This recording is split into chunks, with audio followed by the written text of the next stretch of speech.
Hi friends, మీ స్రవంతిని. Welcome back to my channel Sravanthi Narla cooking recipes. Today recipe వచ్చేసి స్పైసీగా, కారంగా, ఘాటుగా మీకు ఒక కర్రీ రెసిపీని అయితే చూపించబోతున్నా. అదేనండి, మిరపకాయ కర్రీని చూపించబోతున్నా. అందరు చేసేలా కాకుండా, ఎప్పుడు చేసేలా కాకుండా, మా ఇంట్లో మేము ఎప్పుడు ఎలా చేసుకుంటామో ఆ కర్రీని ఇప్పుడు మీకు చూపించబోతున్నాను. చాలా అంటే చాలా టేస్టీగా ఉంటుంది.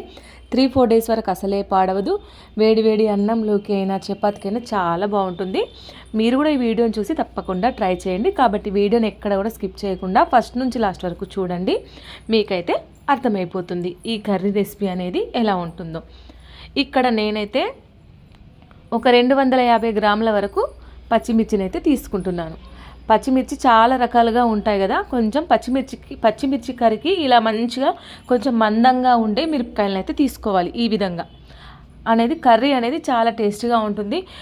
సన్నగా ఉండేటి కాకుండా ఇలా కొంచెం మందంగా ఉండేటి మిరపకాయలు తీసేసుకొని నేనైతే వీటిని ఫ్రెష్గా కడిగేసుకున్న తర్వాత నైఫ్తో కానీ లేదంటే సీజర్తో కానీ మిరపకాయలకు కింది భాగం కొనలు కట్ చేసి ఈ విధంగా పొడవుగా మనం 2 భాగాలుగా కట్ చేసుకోవాలి. తొడిమెలతోటే ఈ కర్రీ చేసుకుంటే చాలా టేస్టీగా ఉంటుంది.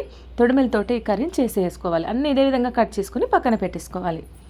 ముందుగా స్టవ్ ఆన్ చేసేసి ఏదైనా ఒక పెద్ద బౌల్లో 1/2 వరకు వాటర్ పోసేసి మంటని హై ఫ్లేమ్లో పెట్టేసి వాటర్ చక్కగా మరిగించుకోవాలి. ఇలా వాటర్ మరుగుతున్నప్పుడు మనం కట్ చేసిన మిరపకాయల్ని వాటర్లో వేసేసుకొని ఒకసారి వాటర్లో బాగా మిక్స్ అయ్యేంత వరకు చక్కగా కలుపుకోవాలి. ఈ మిరపకాయల్ని వాటర్లో చక్కగా ఉడికించాలి. ఒక 80% వరకు ఉడికించాలి. మనం ఆయిల్లో ఫ్రై చేయము. ఈ మిరపకాయల్ని వాటర్లో మంచిగా ఉడికించాలి. వాటర్ మరుగుతున్నాయి కదా, ఇప్పుడు మనం ఇలా చక్కగా కలుపుకొని మనం ఒక 10 నిమిషాల వరకు మనం మూత పెట్టేసుకోవాలి. ఆ వాటర్ మరుగుతున్నంతసేపు మిరపకాయల ఘాటు అనేది కళ్ళకు ముక్కులోకి మొత్తం రూమ్ నిండా వచ్చేస్తుంది కదా. కొంచెం మూత పెట్టామనుకో మనకు స్మెల్ అంతగా రాదు. 10 నిమిషాల తర్వాత తిరిగి చూస్తే మిరపకాయలు అనేటివి పర్ఫెక్ట్గా మెత్తగా ఉడికిపోతాయి. చూడండి, ఈ విధంగా పర్ఫెక్ట్గా మెత్తగా ఉడికిపోయిన తర్వాత ఇప్పుడు మనం వాటర్ని తీసేసి ఏదైనా స్ట్రైనర్లో ఇలా జల్లిగులలో వడేసుకుంటే మిరపకాయలలో వాటర్ అంతా పడిపోతుంది. ఇప్పుడు మిరపకాయలన్నీ ఇప్పుడు ఇలా వడేసుకున్నాం కదా, ఇప్పుడు వీటిని మనం పక్కన పెట్టేసుకోవాలి. ఇలా ఉడికించడం వల్ల కర్రీ అనేది అంత కారం రాదండి, చాలా టేస్టీగా ఉంటుంది. ఇప్పుడు మనం మిరపకాయలకి మనం గ్రేవీని ప్రిపేర్ చేసుకోవాలి కదా. ఒక 2 స్పూన్ల గసగసాలు, 2 స్పూన్ల నువ్వులు, 2 స్పూన్ల జీలకర్ర, 1 స్పూన్ ధనియాలు, 3 స్పూన్ల పల్లీలు, ఒక 20 వరకు వెల్లుల్లి రెబ్బలు, పూర్తిగా ఒక ఎండు కొబ్బరి ఇలా ముక్కలు కట్ చేసుకొని వీటన్ని ప్లేట్లో పెట్టుకున్నాను కదా. ఇవన్నీ మిక్సీలో వేసేసి కొంచెం వాటర్ పోసుకుంటూ మెత్తని పేస్ట్లా పట్టుకోవాలి. చూడండి, పేస్ట్ అనేది చాలా మెత్తగా ఉండాలి. ఎక్కడ కూడా దొడ్డు అనేది అసలే ఉండొద్దు, బరక కూడా అనేది ఉండొద్దు. వాటర్ పోసుకుంటూ చిక్కని పేస్ట్ గ్రేవీలా పట్టుకోవాలి. ఇప్పుడు ఈ పేస్ట్ కూడా పక్కన పెట్టేసుకుందాం. మరొకసారి స్టవ్ ఆన్ చేసి ఒక బౌల్లో ఒక 1/2 కప్పు వరకు ఆయిల్ వేసేసుకొని ఇలా ఆయిల్ హీట్ అయిన తర్వాత 1 టేబుల్ స్పూన్ ఆవాలు, 1 టేబుల్ స్పూన్ జీలకర్ర, మనం కొద్దిగా కరివేపాకు, ఇప్పుడు ఈ పచ్చిమిర్చిని కూడా ఇందులో వేసేసుకొని చక్కగా కలుపుకోవాలి.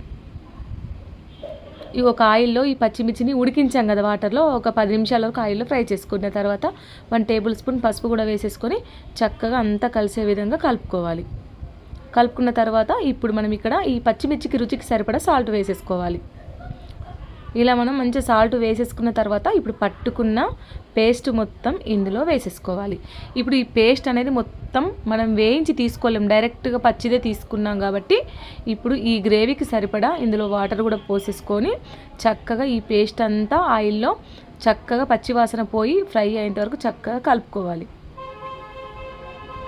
చూడండి, ఈ విధంగా చక్కగా కలుపుకున్న తర్వాత ఇక్కడ మనం మజ్జిగ, పెరుగునే ఇలా చిక్కని మజ్జిగలాగా చేసుకొని ఒక టీ తాగే గ్లాస్ వరకు పుల్లటి మజ్జిగని తీసేసుకొని ఆ మజ్జిగని ఇందులో పోసేసుకొని చక్కగా అంతా కలిసే విధంగా కలుపుకొని పైనుండి కొత్తిమీరని వేసేసుకొని ఈ కర్రీని 10-15 నిమిషాల వరకు మంటను లో ఫ్లేమ్లో పెట్టేసి చక్కగా ఉడికించాలి. ఉడికించిన తర్వాత మీరు టేస్ట్ చేయండి. ఇంకా ఉప్పు పడితే అనిపిస్తే ఇక్కడ వేసుకోండి. 10-15 నిమిషాల వరకు కర్రీని ఇలాగే ఉడికించాలి. అసలు పచ్చి వాసన ఏం రాదండి, చాలా అంటే చాలా టేస్టీగా ఉంటుంది. 10 నిమిషాల తర్వాత 10-15 నిమిషాల తర్వాత మనం కర్రీ పర్ఫెక్ట్గా ఉడికించిన తర్వాత స్టవ్ ఆఫ్ చేసేసి బౌల్లోకి సర్వ్ చేసేసుకొని మనం వేడి అన్నంలోకి తినడమే. అండ్ చపాతీలోకి కూడా చాలా బాగుంటుంది ఈ కర్రీ. 3-4 డేస్ వరకు అసలే పాడవదు. మీరు తప్పకుండా ట్రై చేయండి, చాలా అంటే చాలా బాగుంటుంది. ఈ వీడియో కనుక నచ్చితే లైక్ చేయండి, షేర్ చేయండి, కామెంట్ చేయండి. ఈ వీడియోని మీ ఫ్రెండ్స్కి, మీ ఫ్యామిలీ మెంబర్స్కి, రిలేటివ్స్కి తప్పకుండా షేర్ చేయండి. మీకు ఎలాంటి రెసిపీస్ కావాలో కింద కామెంట్ చేయండి, చేసి చూపిస్తాను. బెల్ ఐకాన్ని మాత్రం ఆన్లో ఉంచండి. స్రవంతి నార్ల కుకింగ్ రెసిపీస్ ఛానల్ని తప్పకుండా సబ్స్క్రైబ్ చేసుకోండి. అంతేనండి. Thank you for watching. Bye.